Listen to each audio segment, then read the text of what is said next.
And it's going to be a long time before MasterCard and Visa card will allow their instruments to be used for purposes of online gaming. So in the absence of that, you can only work with junket agents. You cannot work outside of the junket agent because it's the junket agent, or people like, with Tony with his financing brokerage, these are the guys that actually drive the revenues and deal with the agents in terms of repatriating their funds either through cash payments or through not.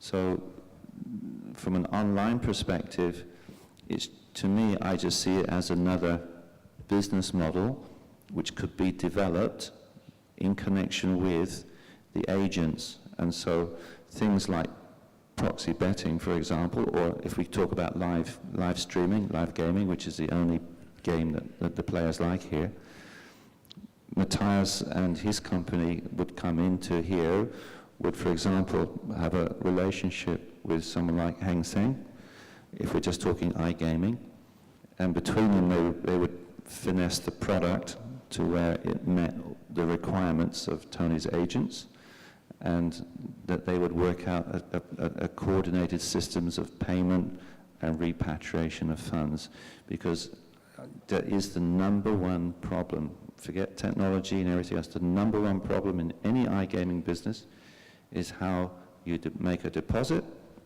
and how you pay out the players. And the unfortunate thing is that the whole internet is just so easy. It's so easy to use, it's so quick to use, particularly with today's payment options. When you're talking, don't even think of credit card, when you're talking things like e-wallets, NetTeller, PayPal, it just makes it so easy that you can fund your account. But when you're talking iGaming junket, you can't do that. Would you agree with that, Tony, from a financing point of view? iGaming, I think it's growing rapidly, no matter what other people say about all the complicated legal issues. The cash market is growing. The credit market, the credit products in both cash and credit market, they're both growing. And then there's also another one that's the legal market. I know several companies that are offering social network services games, SNS games. And I would also classify them as iGaming. I know one of the companies based in Shenzhen, they started building mobile apps. They didn't make a whole lot of money, and then they started becoming the exclusive distributor for Angry Bird in China. Well, they make so much money, and then they distributed Fruit Ninja and Temple Run, a few other products. These are all social network games. And another company from Shenzhen is Boya, B-O-Y-A-A, Boya.com. They offer Texas Hold'em game online, and they market through Tencent and China Mobile and Facebook. And this is also legal. They were able to make a lot of money, even within China's legal framework. And Boya is now listed on the Hong Kong Stock Exchange. And so these are some examples. And, but I do have to make a note that in the last year, with China's government's fight on corruption, they have also targeted online payment and third-party payment gateways, especially when it relates to gaming sites. A lot of the gaming sites or people who are involved in gaming with payment collection, payment processing online, even a few licensed third-party payment gateways were penalized in China on charges related to illegal online gambling.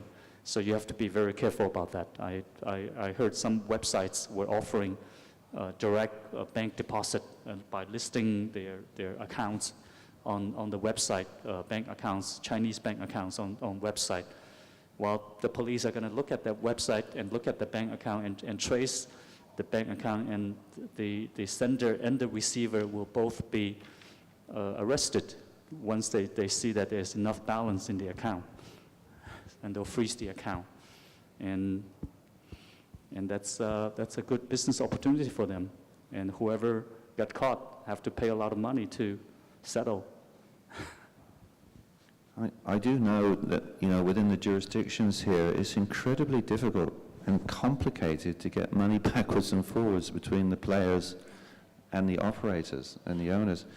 It's quite amazing. They go down to sub-agents, agents of sub-agents, because we're not just talking about one junket agent, we're talking maybe of a network of maybe 5 or 6 sub-agents underneath who are all taking their small PC, from whatever commissions are being used. One thing I'd like to see, Matthias, and I'm waiting to see, knowing how big rolling and how, it's such a big business in Asia, can you tell us when you think that we might see a software product that is marketed towards the junkets and being able to track commissions through the rolling? I mean, is there a reason why the players can't see a meter and know exactly what commissions they're earning through the rolling commissions that are set by the operator? Well, from a technology perspective, it's not a hard thing to do. But I believe that it needs to come from the other end first, and see there's actually a need for it. And it might be the case that it shouldn't be as visual for some reasons. So therefore, to bring it technology-wise is not a hard thing to do. But yeah, I just think it's quite straightforward. Are there any more questions? Dean? No, nothing? You can't hide over there.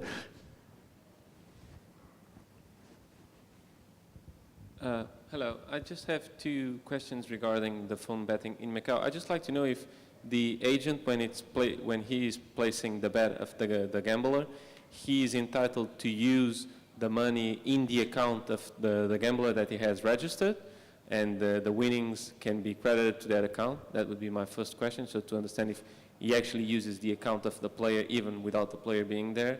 And the second would be what is the percentage of the overall VIP gross gaming revenue in Macau that you, Mr. Tong, estimate that comes through phone betting? Thank you. On the question of accounts, as long as you have the